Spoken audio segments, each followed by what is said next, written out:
Namaste and welcome to the second tutorial on similarity.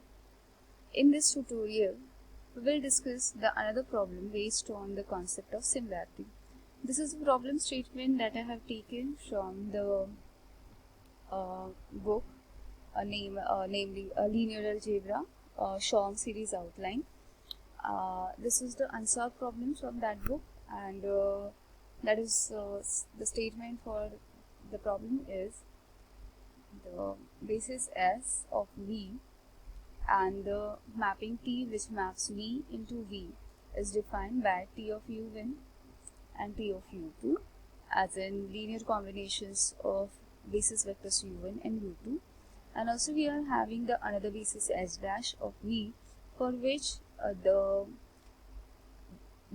basis vectors W1 and W2 are expressed as a linear combinations of basis vectors U1 and U2, and here we have to find out matrices A and B representing T relative to the basis S and S dash respectively, and also we have to find out matrix P, that is a change of basis matrix such that B is equal to the product of P inverse A into P. So let's start with the solution by proceeding with the section A, in which we will be finding out the matrices A and B representing T relative to the basis S and S dash. So that can be done in the two steps. So in first step we will find out matrix A relative to the T representing T relative to the basis S, and that can be done by considering the equations T of U1 and T of U2. By using these equations, we can directly write the matrix A by writing the coordinates of U1 and U2 in the columns, because here T of U1 and T of U2 are directly expressed as in linear combinations of the basis vectors of S itself. So that's why we can simply write the coordinates of U1 and U2 in the columns to get our matrix representation of T related to the basis S.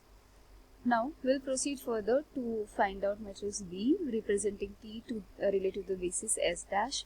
For that we will consider the two set of equations, that is for the W1 and W2. Here if you observe that the basis vectors of S dash, that is the W1 and W2, are expressed in terms of the basis vectors of S, that is a U1 and U2. So clearly these two equations represents the change of basis. So that's why we can write the change of basis matrix P directly from these two equations by writing the coordinates of these two equations in the columns. So these equations will give you the matrix P, which is nothing but a change of basis matrix. They will not give you the matrix B directly. Of course, for this you have to first find out change of basis matrix P from these two equations, and then simply by using this relation you can get matrix B. But here we will go with little different method to get our matrix B. So that method is where we will first express the U1 and U2 in terms of W1 and W2 by rearranging this two set of equations. So here we got the another two set of equation in which U1 and U2 are expressed as in W1 and W2 as a linear combination of W1 and W2. So now further we will first find out T of W1 and we will express that as a linear combination of basis vectors W1 and W2. So for that we will write T of W1. So W1 we know already is nothing but the U1 plus U2. So we will substitute that, and from there we can write this as in T of U1 plus T of U2. And we already know that T of U1 and T of U2 are already mentioned in the problem statement that I have written here for the reference. So by utilizing these relations we can solve for T of W1, and here you will get again T of W1 in terms of U1 and U2 by simplifying this. Here we have substituted T of U1 as in this 3u1 minus 2u2, and t of u2 we have substituted u1 plus 4u2. So further, by simplifying this, you will get t of w1 is 4u1 plus 2u2. Now we will substitute for u1 and u2 from equation 2.3. So u1 is expressed as tw1 minus w2, and u2 is expressed as minus 2w1 plus w2. So that we have substituted over here, and we will further simplify this to express our tw1 as a linear combination of w1 and w2. Similarly, we will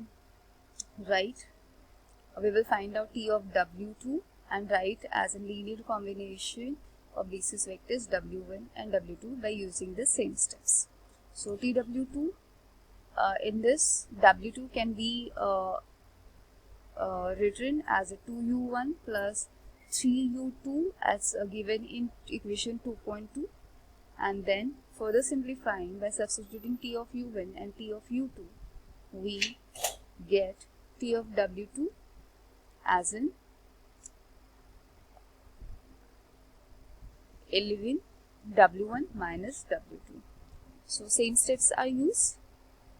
So we here further by using this two equation, that is 2.4a and 2.4b, we will write our matrix B by writing the coordinates of w1 and w2 in the columns. So that is how we can write the matrix representation of T related to the basis S in terms of matrix B. Now section B, in which we have to find out matrix P such that B is equal to P inverse AP. So for that, we will simply write the coordinates of u1 and u2 in the columns to get our change of basis matrix P. Now, as I have already mentioned, from this matrix also you can get B. So that I have left for your practice. You can try out by using matrix P to get matrix B, and you can verify whether the answer is equal to the same matrix which we have got with this method or not. So that I have left for the practice. You can try, and also you can self-try this problem by using the same step that we have done just now. Thank you.